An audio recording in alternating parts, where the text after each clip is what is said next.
Welcome new and old friends, my name is 242, and today 42 got us 2 horror stories. Each of these stories are about soldiers or warriors. Our first story is about a group of soldiers find something under a village that they weren't expecting. Our second story is about a man who refuses to give up the fight, even when everything seems to be stacked up against him. Please remember to like, subscribe, share, and comment. This all helps the algorithm know that others might enjoy this kind of content. Now, with all that being said, turn off your lights, make sure your doors and windows are locked. Things are about to get spooky. Unfinished Echoes by Amoki06. I was a regular soldier deployed to Bosnia, a country haunted by the echoes of war. The year was 1996, and tension still lingered in the air. Our mission was to support peacekeeping efforts and assist with humanitarian aid. It was time of rebuilding, but little did I know that something sinister lurked beneath the surface. We were stationed at a remote outpost nestled in the heart of Bosnian countryside.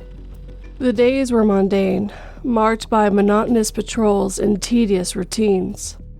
But as the night fell, the true nature of this place began to reveal itself. One evening, during a routine patrol, my comrades and I stumbled upon an abandoned village. Its dilapidated houses stood as eerie reminders of the past. Broken windows stared out like hollow eyes, and the wind whispered through the crumbling walls. Entering one of the houses, we found old photographs scattered across the floor. The images portrayed happy families, their smiles frozen in time. But there was something unsettling about those pictures. The faces seemed distorted, their eyes filled with an unspeakable sorrow. As we continued exploring, we discovered a hidden cellar beneath one of the houses. The air grew thick with a sense of foreboding, but curiosity got the better of us. We descended into the darkness, armed with rifles, flashlights, and trepidation. The cellar was damp and oppressive, the scent of decay permeating the air. Dust-covered cobwebs clung to every corner, and the silence weighed heavy upon us. But it was the whispers that sent shivers down our spines, the faint echoes of voices long gone. We followed the whispers deep into the labyrinth tunnel that snaked beneath the village. The walls were etched with strange symbols that spoke of ancient rituals and forgotten horrors. I couldn't shake the feeling that we were trespassing into something far beyond our comprehension. Time seemed to lose its meaning as we delved further into the darkness. The whispers grew louder, more intense, as if beckoning us towards an inevitable fate. Our flashlights began to flicker, casting erratic shadows upon the walls. Suddenly, a blood-curdling scream tore through the air, echoing through the tunnels. Panic gripped us, and we scrambled to find the source of the sound. But in the chaos, we became separated, each soldier disappearing into the abyss. Alone in the darkness, I stumbled forward, my heart pounding in my chest. The whispers transformed into a guttural growls, and the shadows danced with malice intent. Fear clung to me like a second skin, consuming my every thought. As I wandered deeper into the abyss, I came across a chamber adored with occult symbols. In the center, a grotesque altar stood, bathed in an otherworldly glow. I felt an irresistible pull towards it, my body moving on its own accord. As I approached, the whispers intensified, forming a cacophony of tortured voices. Their words intertwined, creating a maddening symphony that threatened to shatter my sanity. The altar seemed to pulse with a sinister energy, drawing me closer and closer. I reached out to touch it, my fingers grazing its surface. Suddenly, a blinding light engulfed the chamber, and the voices crescendoed into a deafening roar. The next thing I knew, I was back in the abandoned village, surrounded by my comrades. Confusion clouded our minds as we tried to make sense of what had happened. None of us could explain the supernatural forces that had whisked us away. But it was then that we realized that one of our own was missing. Private Jameson. We retraced our steps, searching every nook and cranny, but there was no sign of him. We refused to give up, desperate to find our lost comrade. Days turned into weeks, and weeks into months, but our efforts were in vain. Eventually, we were reassigned and forced to leave Bosnia behind. But the memory of that forsaken village and the unfinished echoes of the past would forever haunt our dreams. We never found closure, never discovered the fate of Private Jameson. Years passed ever since our ill-fated encounter in Bosnia, but the memories remained etched in my mind. The unfinished echoes of that forsaken village continued to haunt me, refusing to let go. Determined to find closure, I embarked on a personal journey to unravel the mysteries that plagued my thoughts. Throughout countless hours of research and investigation, I discovered a hidden history of the village we had stumbled upon. It turned out during the Bosnian War, the village had been the site of an unspeakable atrocity. It was a place where the innocent lives were mercilessly taken, their spirits forever trapped in the depths of despair. Armed with the newfound knowledge, I returned to the village, now a ghostly shell frozen in time. Darkness enveloped the surroundings, the air heavy with oppressive energy. It was as if the village itself held its breath, waiting for me to uncover its secrets. Guided by instincts, I made my way back to the hidden cellar, the epicenter of the inexplainable events that had unfolded years ago. As I descended into its depths, the whispers began anew, their voices a chorus of anguish and torment. But this time, I was determined not to succumb to fear. I ventured deeper into the labyrinth's tunnels, my heart once again pounding against my chest. The walls pulsed with an ancient power, the symbols etched upon them exuding an eerie glow. I followed the path with unwavering determination, prepared to face whatever lay ahead. Finally, I arrived at the chamber, the very heart of the darkness that had consumed us before. The altar stood, its malevolence radiating throughout the room. It beckoned to me, a silent invitation to uncover the truth that had eluded us all these years. With trembling hands, I reached out to touch the altar once more. As my fingers grazed its surface, a surge of energy coursed through me.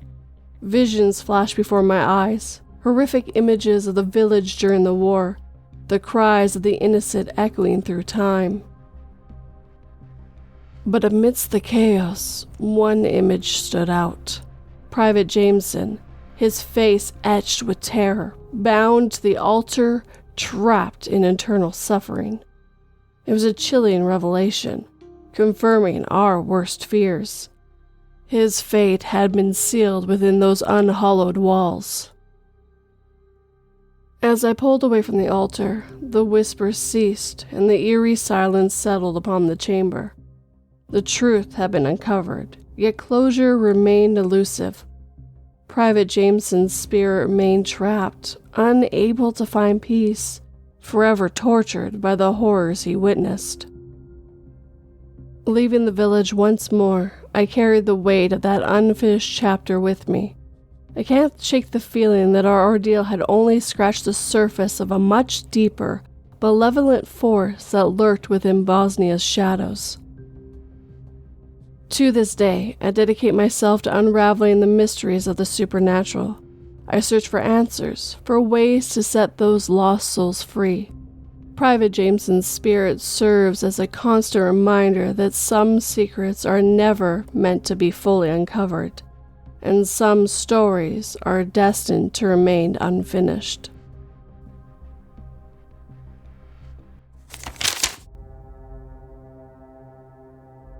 I know, pretty silly that our house has chicken legs, huh? I asked my daughter, turning the page in the storybook as she wrinkled her nose thoughtfully. Yeah, Daddy. It reminds me of the house Tommy went in last year before he ran away.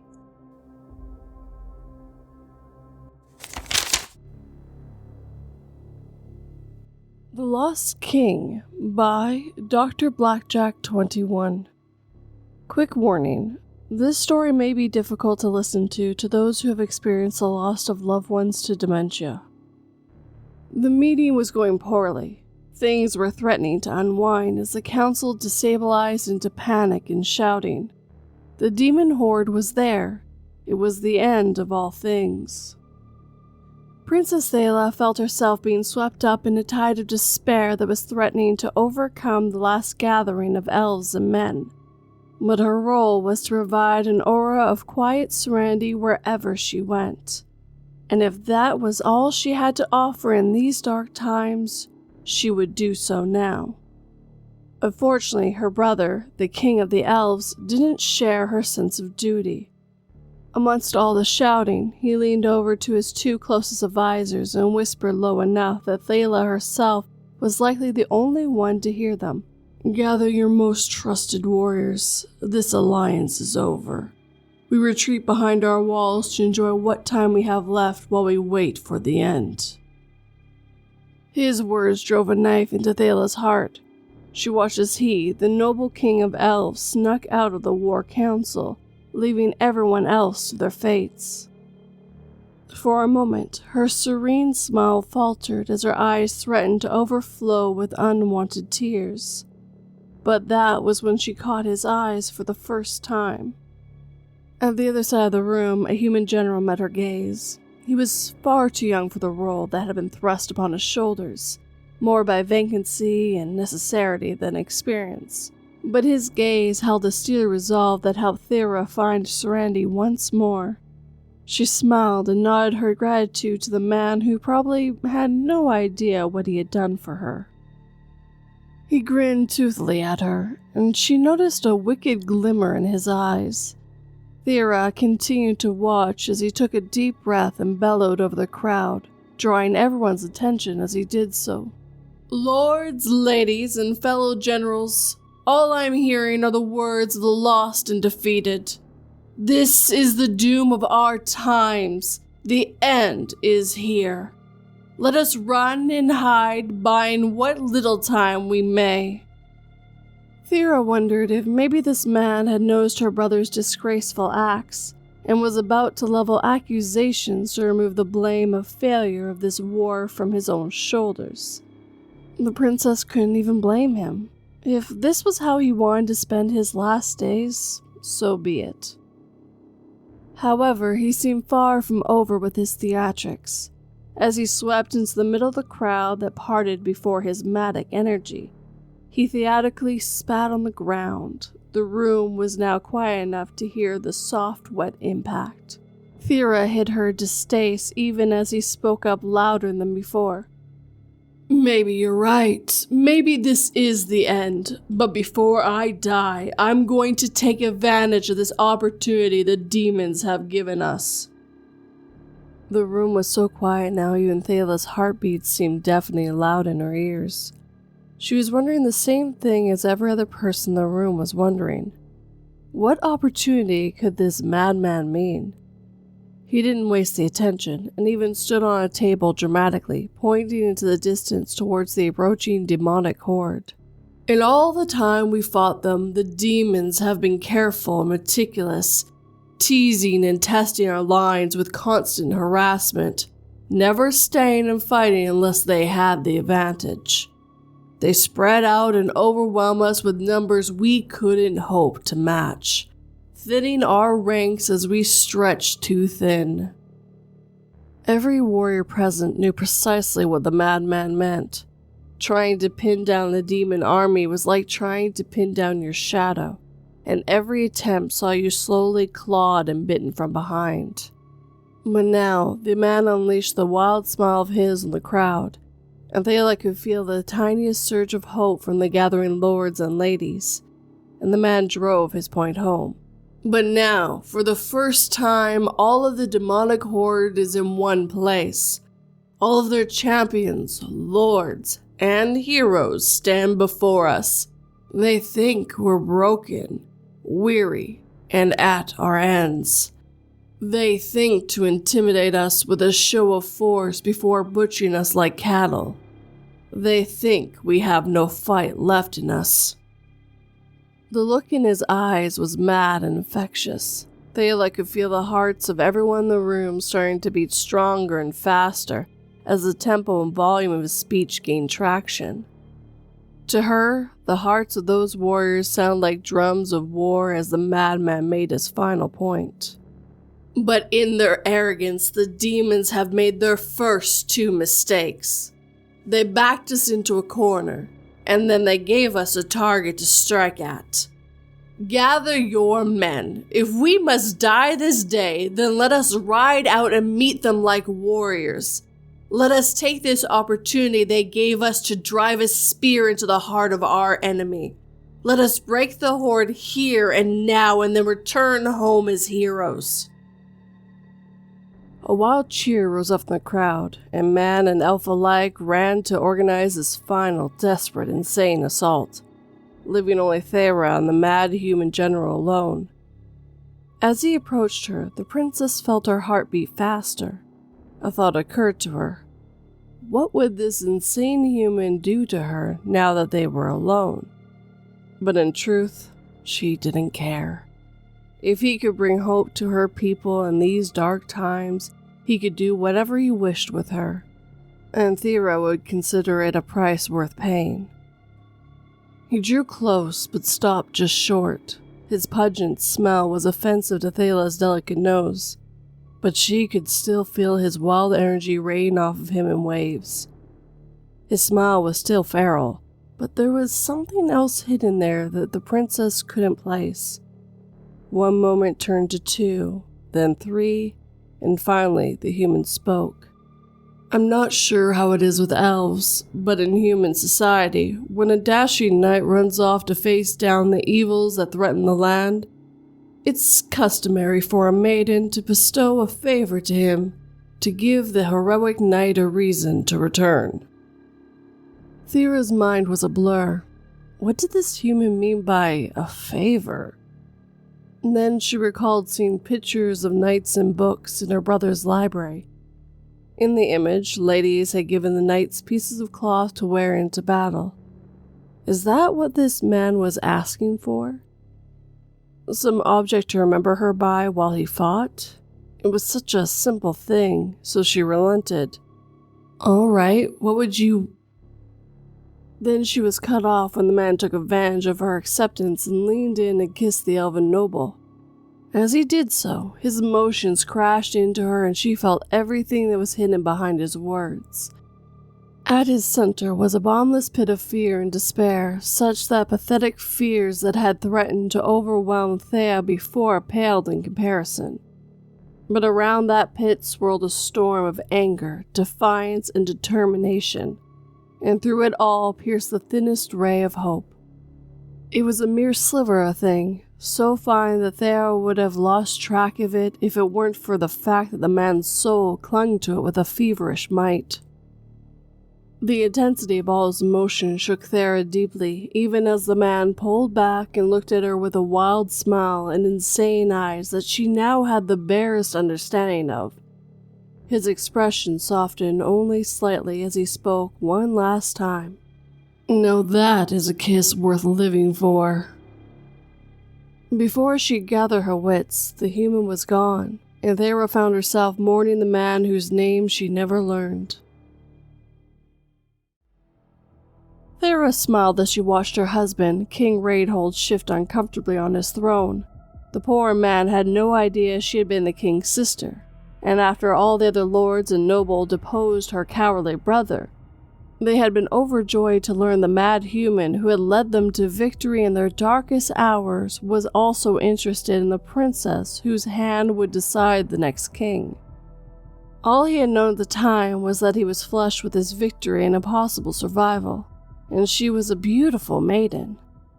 The celebration was just what one naturally did after such a thing. He had been the center of many feasts and toasts, but didn't catch on until too late that one of those had been a wedding feast, and he was the groom of honor. Not that he minded too much. If marriage was the price of the pleasure of Thera's company, then it was a small price to pay. The whole king, though, that was a different matter.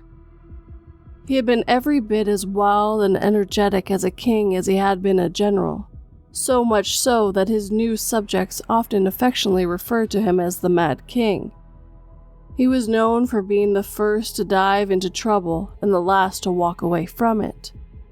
He behaved nothing like any sane king they ever known, and they loved him for it. Under his rule, the elven and human alliance had gone from a fragile, temporary thing to a mighty country that rivaled any other more pure nations that bordered them. As time passed, there were signs of his aging. As much as Thera tried to drive them from her mind, his mortality weighed on her. Not that she regretted marrying her mad king, she just didn't want their brief time together to come to an end. But try as she might, the signs were slowly starting to become harder to ignore. His arms didn't swing as freely when he walked, and his legs sometimes seemed to become heavy. In addition, his posture was becoming slightly sloped, and his arms and legs seemed quickly to get sore and stiff. The people listened to and respected their king, but recently he had grown tired of the bureaucracy. Unless he took direct hand in anything, nothing seemed to get done. That's when he came up with the clever idea he was about to present. Thera watched her mad husband with pride as he presented an insane idea that only he could come up with. "Lords, ladies, nobles, and rabble, I come before you with a proposal for the future of our kingdom." There was cheer from the crowd. Even the elven lords smiled with as much affection as they were capable of, which, according to Reinhold, was none at all. But he trusted Thela that it was there even if he couldn't discern it. The king continued. "As it stands, our country needs a way to more efficiently make decisions. As evidence of this, during our last rainy season, we took so long debating the best way to deal with the flooding waters, we almost lost many of our vital crops. To that end, I propose a new council. It will consist of 7 members, 3 humans and 3 elves, each respectively representing the noble, the clergy, and the common men and women of their respective races, with the king or queen acting as the arbiter, and only in the event of a deadlock vote possessing the 7th vote." The people were murmuring amongst themselves. This sounded promising so far, but it was missing their king's now familiar odd touch. However, it seemed Reinhold wasn't finished. Gaining the people's attention once more, he continued. "However, to keep this from becoming a council of elves versus men, the elven leaders we voted for by the humans, and the human leaders shall be voted upon by elves, encouraging us all to act for the betterment of each other rather than ourselves." A cheer went up from the crowd as Reinhold waved at his people, though Thera saw him tuck his right hand behind his back. It was shaking in that odd way she noticed it was doing several times lately. She almost frowned at that, but instead turned and smiled at the crowd, moving closer to her husband as she did so. Thera was tired. She had been covering for her husband more and more, but she didn't know how much longer she could keep the problem from the people. They brought in the best healers in the country and swore them to secrecy. But every inspection revealed the same thing. His body was mostly healthy. The problem lay in his mind. The symptoms Thera had thought to be simply mortal aging were apparently a prelude to a worsening disease that would slowly rob her husband of his body and mind. He no longer spoke before large gatherings, and when he did speak, it was common for his voice to turn soft and trail off into incomplete thoughts. Sometimes his feet seemed to freeze to the ground and he could not move, or worse, he would fall over. The once mighty warrior grew angry and withdrew as his body slowly betrayed him. His now constantly shaking hand was a never-ending reminder of how far he had fallen. Despite all that, once in a while, Thera could see the great man she had fallen in love with shine through the darkness from time to time. When he spent time with the children, he always smiled and listened to their meandering stories and was quick with a tale or two upon request. In quiet moments when they were alone, Thera would place her head against his and listen to his raging emotions. Sadness and weariness were more profound and louder than ever, but so too burned the same fiery determination he wielded against the demons. What's more, there was now a tight band of light connecting his heart to hers that burned all the brighter with each passing day, despite the fear and doubt that now swarmed around him. Still, with the Mad King's retreat from the public light, Thera was forced more and more to step in his place. At first, she felt utterly lost in the maelstrom of politics and drama that came with the position. But then she think of her husband's mad smile and that wicked glint he got in his eyes when he was about to do something characteristically bold and crazy. She'd dive right in, learning to trust herself and her own strength as she went.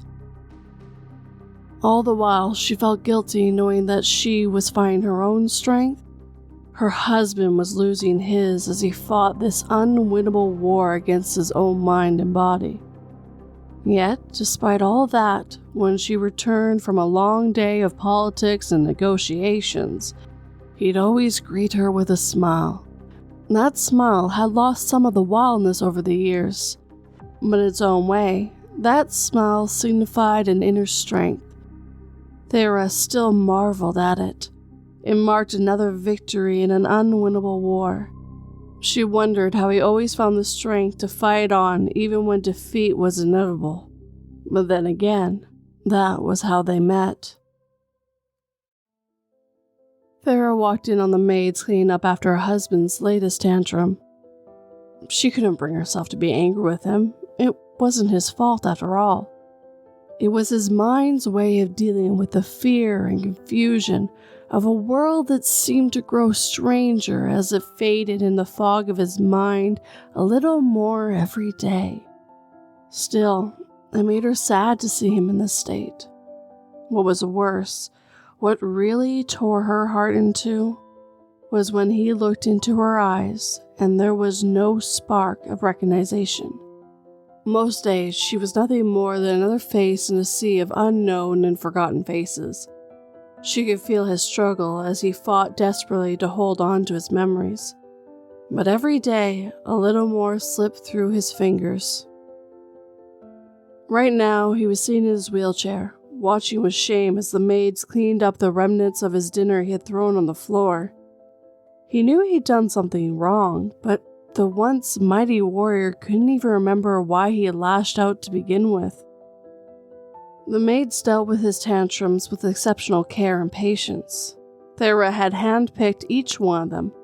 Every one of them had fathers, brothers, or, in the case of one elderly elf maid, a son who fought beside and was saved by the mad human king in their darkest hour. Now they would proudly stand by him during his own. Once the mess was mostly cleaned up, Thera dismissed the maids to spend a little time with her husband, even if he didn't recognize her any longer. She brought over another bowl of his favorite stew and started to feed him since his badly shaking hands rendered him unable to do so by himself any longer. Between spoonfuls, she looked up and was starting to see the hint of his old wild smile hinting on his face. His eyes searched hers desperately, as if trying to remember something of great importance that was long forgotten. For a moment, Thera's hope flared as she felt his mind tugging at hers. But then the moment passed, and his eyes clouded over as he slumped over in his chair. For just an instant, it was too much for her. The queen turned away and hid her eyes from the man she loved out of fear he see something in them that might hurt him further. At that moment, the old king spoke, his voice soft and frail. "Oh, come on. A pretty young lady like yourself must have something better to do than dote on a weak old man such like me. At your age, life is all about love and adventure. Great things are awaiting you out there. You shouldn't be shut up in a stuffy room like this." Thera turned to look into her husband's eyes. There was something there. A flash similar to recognition, though he still didn't seem to know who she was. But what seemed more important, there seemed to be an essence of his old intelligence. She smiled back at him. "My king, there is nothing greater I could be doing right now, and nowhere I'd rather be than here with you." The Mad King smiled sadly, but fondly. "You know, you remind me of someone precious I knew so very long ago. It might be hard to believe, but she was every bit as lovely as you. Her eyes could pierce through the thickest of crowds and make you feel like you were alone in a room with her.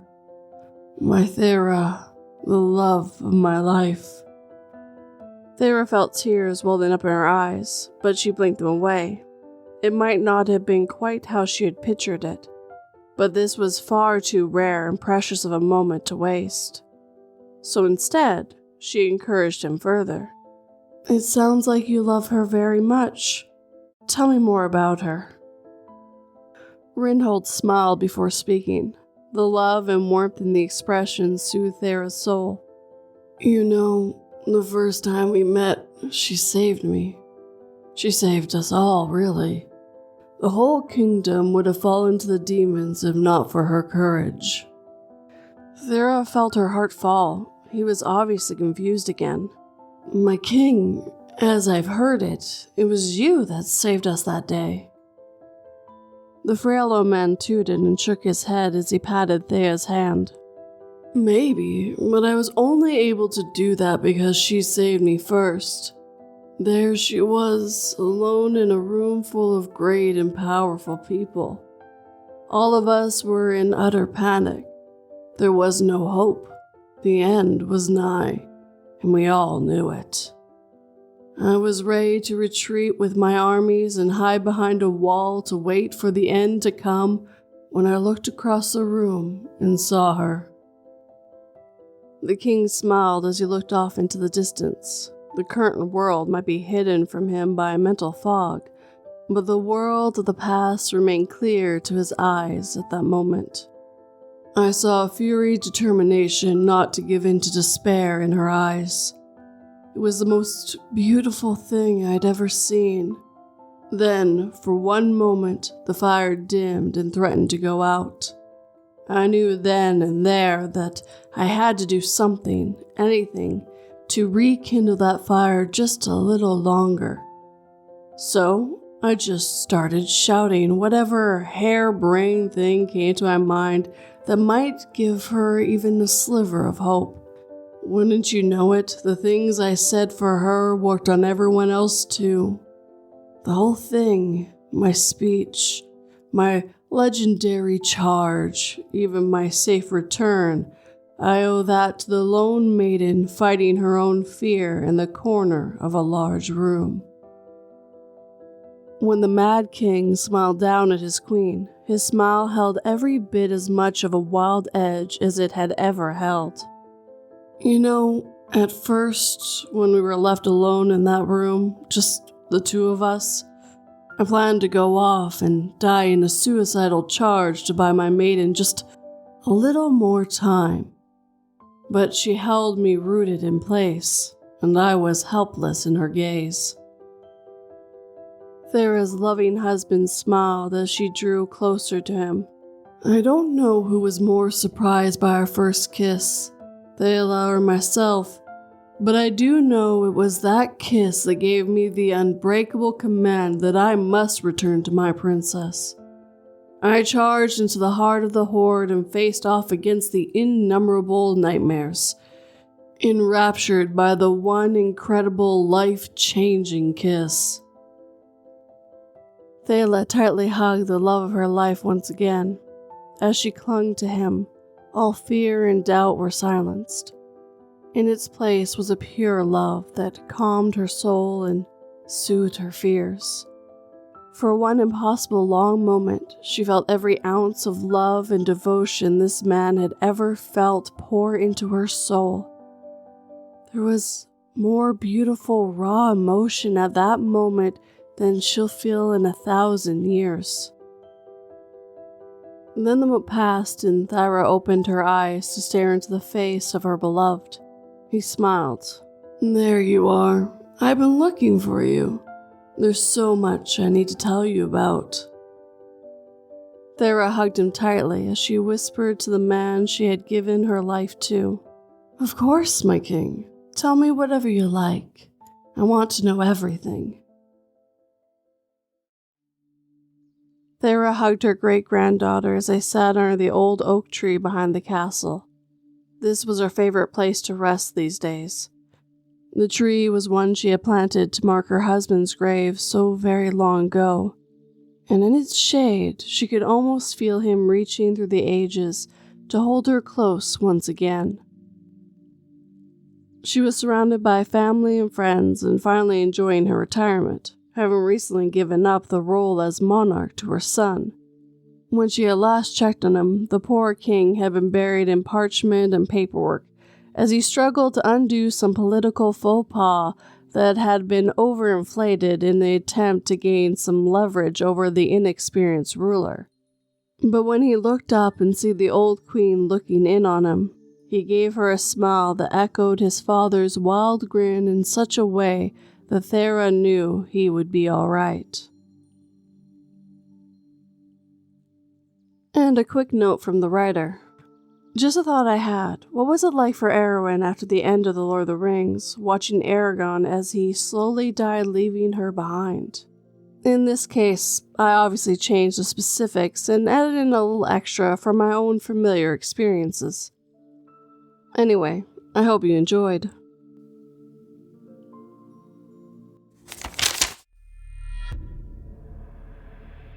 I'm sorry, officer, I don't know who this kid is. I've never seen her before. When my wife died on vacation, I saw an opportunity to relieve myself of our special needs child. She was more my wife's kid anyway.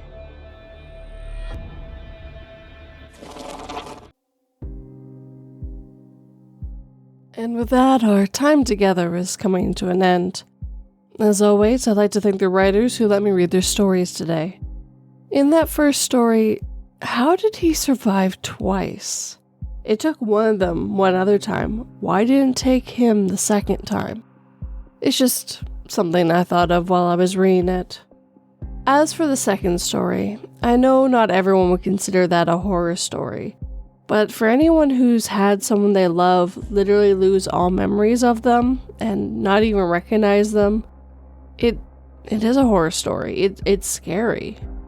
That story was one of the hardest I ever read. The very end, every paragraph I would stop and actually cry. The story was extremely well written and it really tugs at my heartstrings every time I think about it. You did a really great job bringing the horror of watching someone you love and care about literally lose their body and mind right before your eyes. This last story will probably live rent-free in my brain for a very long time, It's not usual for a story to be so difficult for me to read. So, again, you did an amazing job. Now, with all that being said, if you enjoyed these stories, hit that like button and make sure it feels it. If you're new, subscribe and turn that pretty little bell to all notifications. I'd also love a comment. Tell me what you liked about these stories, what kind of stories you like in the future, anything at all. I would love some feedback and to hear what you guys think. If you know anyone at all who might enjoy these kinds of stories, please share them with them, either the channel or this video. If you'd like to help in other ways, I do have Patreon and YouTube memberships. Both get early access, but in different ways. Patreon gets audio, and if you go a step above the $1 a month, you also get early access to the pictures and kind of see where they start and where they end. Where YouTube memberships get early access to the videos, and they also get access to the shorts.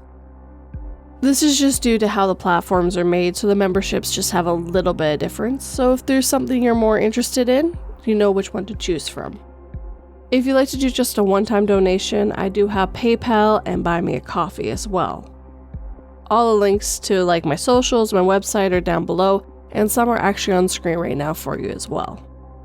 But as always, guys, thank you for watching and listening. It always has and always will mean the world to me. Sleep tight and don't let 42 bite.